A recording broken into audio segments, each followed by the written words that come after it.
Halo, selamat datang kembali di HC Suka Cerita.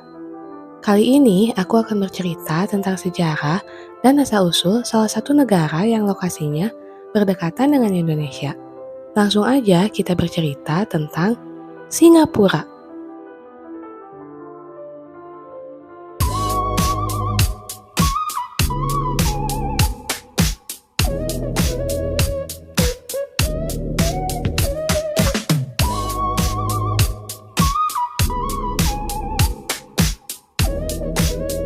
Singapura adalah sebuah negara kota yang terletak di ujung selatan Semenanjung Melayu di Asia Tenggara. Memiliki luas sekitar 728,3 km persegi dan merupakan negara dengan jumlah penduduk terpadat kedua di dunia setelah Monaco. Julukan Singapura adalah Negeri Singa. Alasannya karena patung Merlion yang berbentuk ikan dengan kepala singa dan merupakan ciri dari negara tersebut. Negara Singapura merupakan sebuah negara yang paling maju di kawasan Asia Tenggara dengan perekonomian yang kuat dan stabil. Singapura juga terkenal dengan kebersihan dan ketertiban yang tinggi. Sama seperti negara lainnya, Singapura juga memiliki sejarah yang panjang, mulai dari Kerajaan Melayu, penjajahan Inggris, hingga menjadi merdeka pada tahun 1965. Bagi masyarakat Indonesia, negeri singa bukanlah negara yang asing karena berlokasi sangat dekat dari Indonesia. Setiap tahunnya, ada banyak masyarakat Indonesia yang berkunjung ke negara Singapura untuk berbagai kepentingan seperti bisnis, wisata, atau kebutuhan pengobatan. Sebelum menjadi negara Singapura yang kita kenal saat ini, negara ini dulunya merupakan Pulau Ujong yang punya sejarah yang panjang dan memiliki banyak perubahan karena pengaruh bermacam-macam budaya dan kekuasaan. Dalam sejarahnya, Singapura mengalami berbagai peristiwa penting yang membentuk karakter dan jati dirinya sebagai negara yang kuat, inovatif, dan multikultural. Asal-usul Singapura bermula pada abad ke-14 ketika negara ini hanyalah sebuah pelabuhan kecil yang berada di bawah pengaruh Kerajaan Sriwijaya. Kemudian pada abad ke-15, pulau ini menjadi bagian dari Kesultanan Malaka yang berpengaruh di kawasan tersebut. Saat abad ke-16, negara ini menjadi bagian dari Kesultanan Johor Riau yang berpusat di daerah yang sekarang disebut Riau, Indonesia. Kedatangan bangsa Eropa di negeri Singa berawal pada abad ke-16. Hal ini terjadi saat para pedagang Portugis mulai mengunjungi Singapura dalam perjalanan mereka menuju wilayah-wilayah lain di Asia. Pada abad ke-17, Inggris dan Belanda mulai bersaing untuk menguasai perdagangan rempah-rempah di Asia, termasuk di wilayah yang sekarang kita kenal sebagai Singapura. Setelah itu, pada tahun 1819, Sir Stamford Raffles sebagai pejabat Inggris tiba di negara tersebut dan membangun pos dagang untuk Inggris. Kemudian, pendirian pelabuhan ini mengubah Singapura dari sebuah desa nelayan kecil menjadi pusat perdagangan penting di Asia Tenggara. Namun, kedatangan bangsa Eropa ke Singapura ini tidak hanya membawa dampak positif, tetapi juga dampak negatif bagi para penduduk asli negara tersebut. Banyak penduduk asli yang menjadi buruh paksa dan mengalami penghisapan sumber daya alam serta pemerintahan kolonial yang otoriter. Dalam beberapa tahun berikutnya, Inggris secara bertahap mengambil kendali penuh atas Singapura dan mengembangkan ekonomi kolonial di pulau tersebut. Akhirnya, negara ini menjadi salah satu pusat perdagangan penting, terutama dalam perdagangan karet, timah, dan minyak kelapa sawit. Pada 1924, Singapura secara resmi menjadi koloni Inggris setelah Inggris mengambil alih negara tersebut dari Kesultanan Johor. Selama masa penjajahan Inggris, negara ini menjadi pusat perdagangan yang penting dan mengalami perkembangan ekonomi yang pesat. Selama Perang Dunia Kedua, Singapura juga menjadi salah satu wilayah pendudukan Jepang dari tahun 1942 hingga 1945. Pendudukan Jepang menyebabkan banyak penderitaan dan kerusakan baik material maupun nyawa. Tercatat berdasarkan sejarah, Jumlah korban jiwa di negara tersebut sekitar 5.000 orang dan 50.000 sempat menjadi tawanan perang. Pada tahun 1959 sudah terlihat tanda-tanda kemerdekaan Singapura.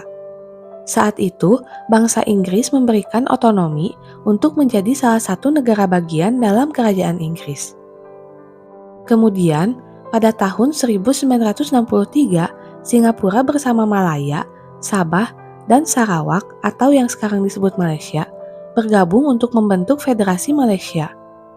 Namun, hubungan antara kedua negara tersebut menjadi semakin tegang karena perbedaan pandangan politik dan ekonomi. Pada akhirnya, Singapura memperoleh kemerdekaannya pada 9 Agustus 1965 setelah memisahkan diri dari Federasi Malaysia. Proses kemerdekaan ini berlangsung relatif singkat dan diwarnai oleh konflik dengan pemerintahan Malaysia yang dipimpin oleh Tunku Abdul Rahman. Setelah memisahkan diri dari Malaysia, Lee Kuan Yew menjadi Perdana Menteri pertama negara Singapura. Ia mengambil tindakan untuk membangun wilayahnya sendiri sebagai negara yang mandiri dan berkembang pesat secara ekonomi. Selama beberapa tahun pertama setelah kemerdekaan, Singapura mengalami masalah ekonomi dan sosial. Namun, dengan kebijakan-kebijakan yang inovatif, seperti memperkuat sektor manufaktur, membangun infrastruktur modern, serta mengadopsi kebijakan imigrasi yang selektif, akhirnya Singapura berhasil memperoleh pertumbuhan ekonomi yang pesat dan mencapai kemajuan yang luar biasa dalam waktu yang relatif singkat. Selama masa pemerintahan Lee Kuan Yew, Singapura terkenal sebagai negara otoriter yang kuat. Pemerintahannya menerapkan berbagai kebijakan untuk menekan korupsi dan mempromosikan kedisiplinan sosial. Beberapa kebijakan kontroversial yang diterapkan pemerintah Singapura antara lain aturan larangan merokok di tempat umum serta larangan mengumpulkan lebih dari 5 orang di tempat umum tanpa izin.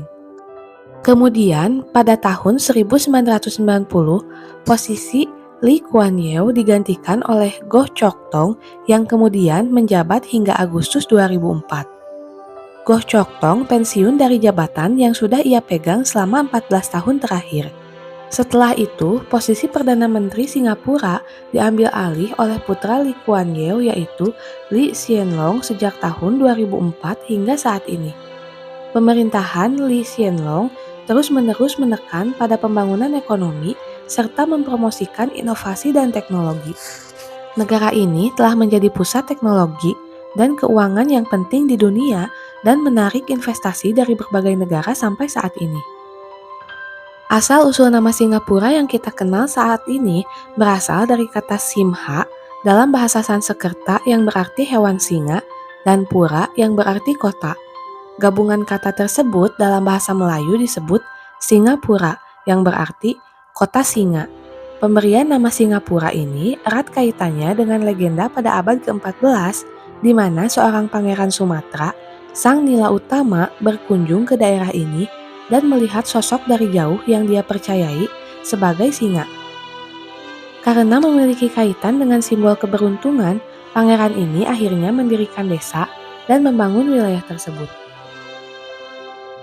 Seiring berjalannya waktu, kita akan tahu bahwa sosok hewan yang dilihat oleh pangeran dalam legenda tersebut mungkin adalah harimau, karena tidak pernah ada singa di wilayah itu. Meski demikian, sampai saat ini pun singa tetap identik dengan Singapura dan selalu dipakai sebagai simbol negara hingga nama tim sepak bola nasional. Namun, jauh sebelum itu, Singapura sering disebut sebagai Pulau Chang oleh para musafir Tiongkok yang berarti Pulau Ujong atau Pulau Ujung, karena lokasinya yang berada di ujung semenanjung Malaysia. Lalu, pada abad ke-13 juga, Singapura sempat disebut sebagai Tamasek yang berasal dari bahasa Jawa kuno yang berarti kota laut. Dalam bahasa Melayu, kata Tamasek berasal dari kata Tasek yang berarti danau. Istilah Tamasek pun juga masih dipakai sampai saat ini sebagai nama organisasi bahkan gelar kehormatan. Singapura juga sempat mendapat panggilan lain dari Jepang pada masa Perang Dunia Kedua yaitu Shionanto Istilah tersebut memiliki arti yang agak puitis, yaitu cahaya dari selatan, karena letaknya yang berada di bagian selatan Jepang. Namun, nama ini tidak pernah disebut lagi sejak Jepang meninggalkan negara ini. Nah, itulah sejarah dan asal-usul tentang negara Singapura. Terima kasih sudah mendengarkan sampai habis. Jangan lupa support terus channel ini dengan cara like, komen, dan subscribe. Bye-bye!